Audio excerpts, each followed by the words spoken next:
So this is the best season for some people who want to go into storage of egusi, what many of us call melon. This is the season. I've made a video long before now, and in that video I explained that you don't just have to rush and buy egusi. For many people who did storage like that last year, many are in regret. I don't want to go there. Many have lost money. I know someone who lost more than 30 million, 15 million, some 3 million, 1 million, even 500,000. A student was crying to me a few weeks ago. That's from Federal University of Ukari. She's doing that to be able to pay her school fees. That is what she has been doing long time before now. And this year, all her capital, her expected profit, everything is gone. She don't know where to start, what to do again.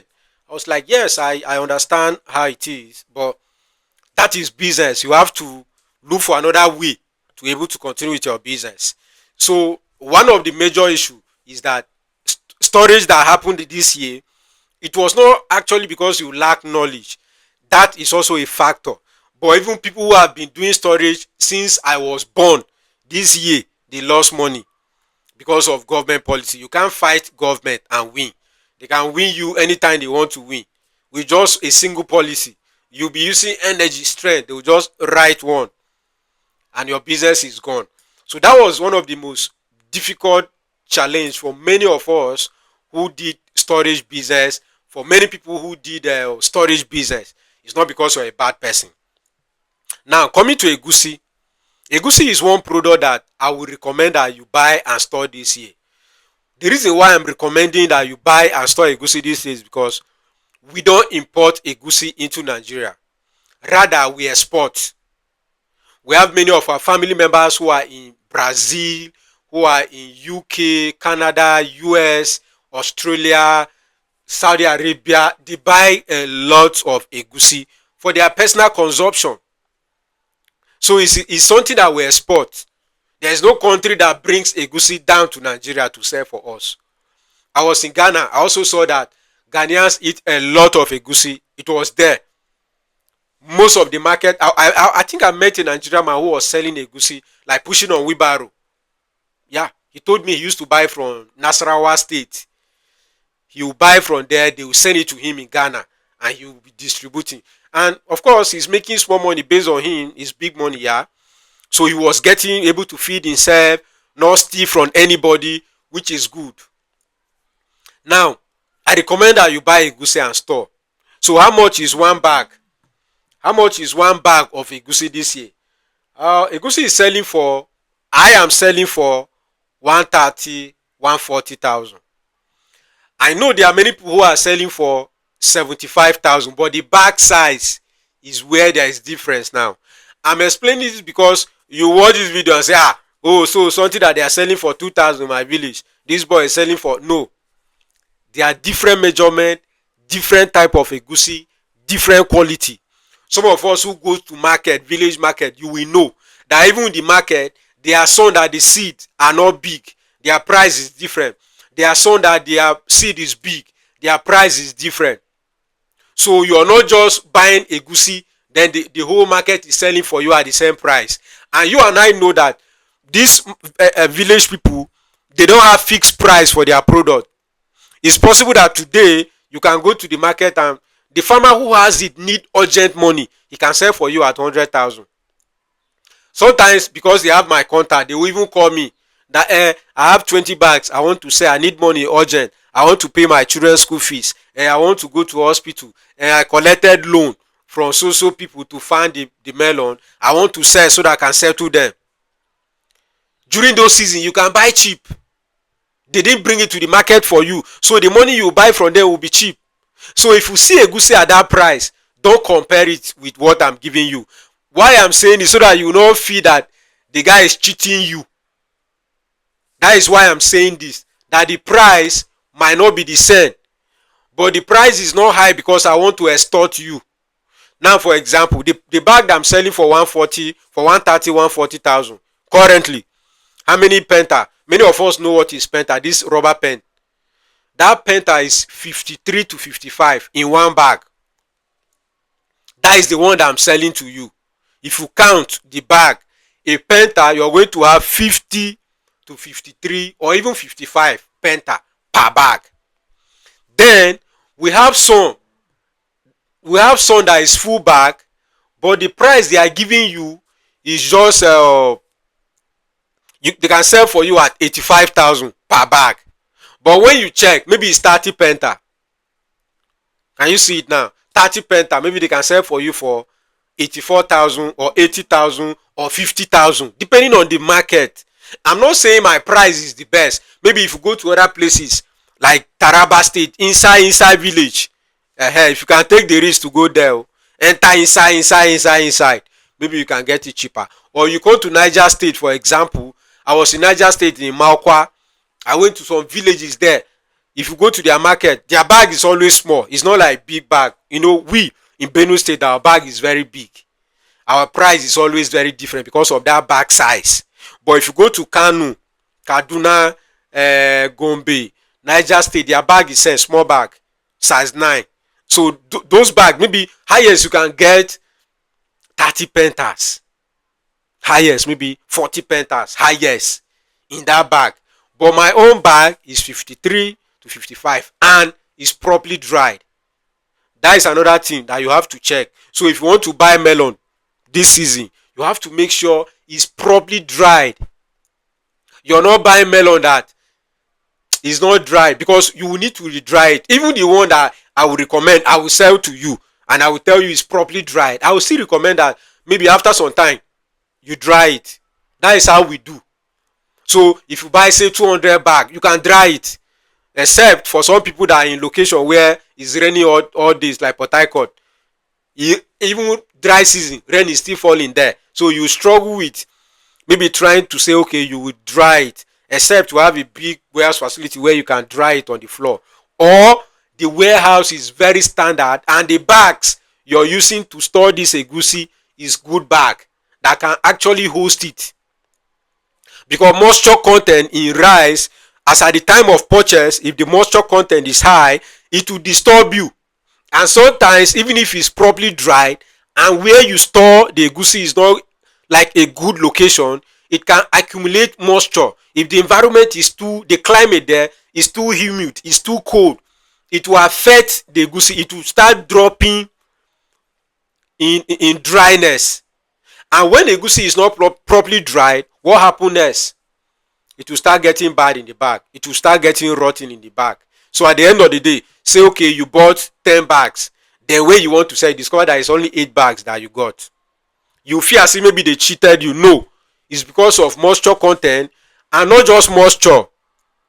Normally, if you do storage, the bag will reduce when it's time for you to sell. Because many times when it's time for you to sell, you need to clean it back and put it in a separate bag. A bag that is selling within your location, you put it there, so you discover that you have shortage. So don't feel they cheated you. Like, okay, for example, for me in Benue State, if I buy egusi now, say 100 bags. If I buy egusi now 100 bags and I want to resell, during the resale period, there is no way I will sell 100 bags.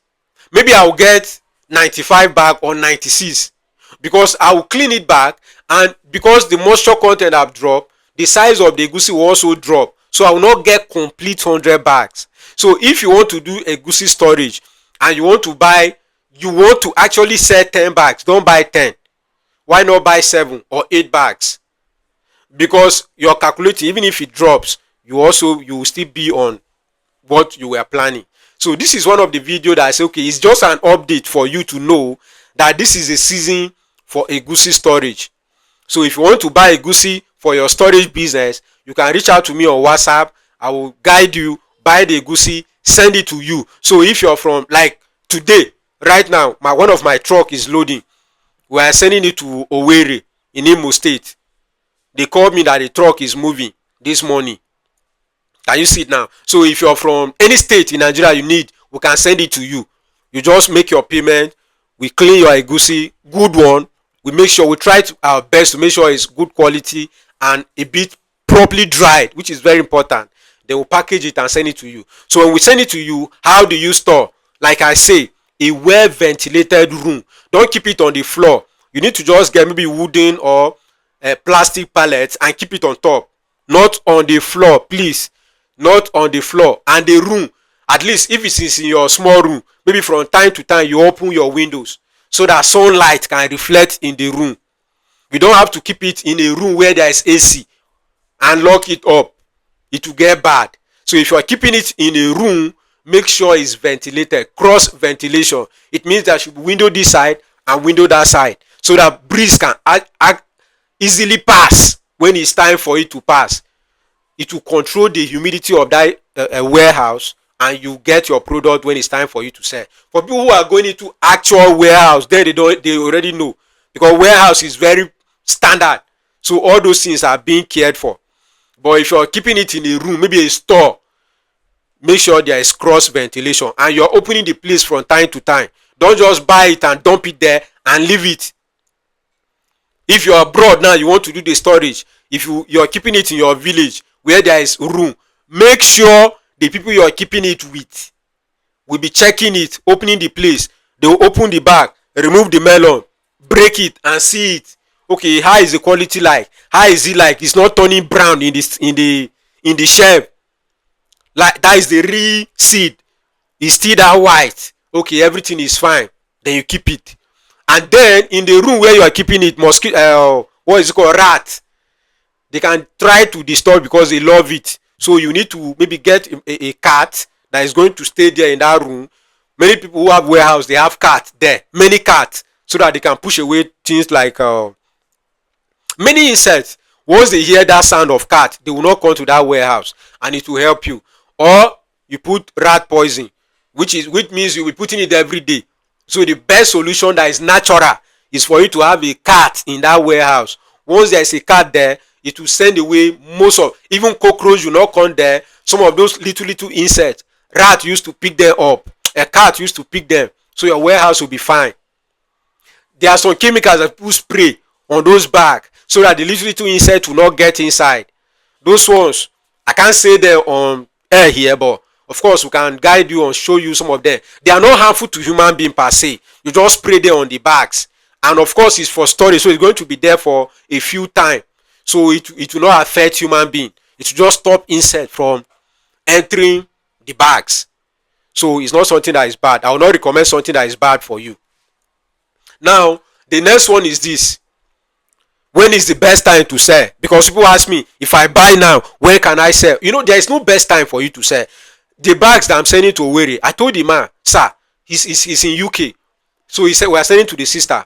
I told him that, sir, once this Egusi get to Owerri, let your people do the survey for us. Let's know how much is one bag there. If it is profitable, let's say give or take like 5k top on it, why not sell it up and buy another one and sell, and buy another one and sell, instead of keeping it till you want to sell next year? You can just sell it immediately. But if you are going into storage, you want it to be, you are not interested in doing buying and selling, it means you have to wait for maybe until by December season. Then after December, anything next year up until now, you're selling. From next year up until now, Egusi is always costly during this time. During June, July, these are season where it's costly, because as at this time nobody is producing again. In Nigeria we do most of rainfall season. Nobody is doing Egusi irrigation. No, people do it during rainy season. So once it's December, February, August, June, July, those season is peak season. You can sell it and make your money. And most times, let's say you buy it now and you go and peel it, hand peel or machine peel, and you decide to sell, you still make plenty money. So storage is good, but it's not the best for someone who don't have no big capital. It's only good for people who have good capital. And for people who, maybe you're a civil servant, you're working in government, you're working in UK, in Dubai, you can't come back to Nigeria, storage is good for you. You can do storage. You just need faithful people who can watch over your warehouse. That's all you need. So if you have all those things in place, why not? You'll be able to do your business and make good money. So thank you so much for watching this video. Like I say, if you want me to supply the egusi to you, you can reach out to me on WhatsApp and I will supply. And if you want to go to the market yourself, I've shared the information that will guide you. You can go to the market. You can go to Niger State. These are places that you can buy. Benue State, Taraba State, Nasarawa State. They produce in large volume. You can visit those states, ask questions, go to some of their market, buy for yourself, store for yourself, and make good money. So thank you so much. I remain Dennison, your billionaire farmer.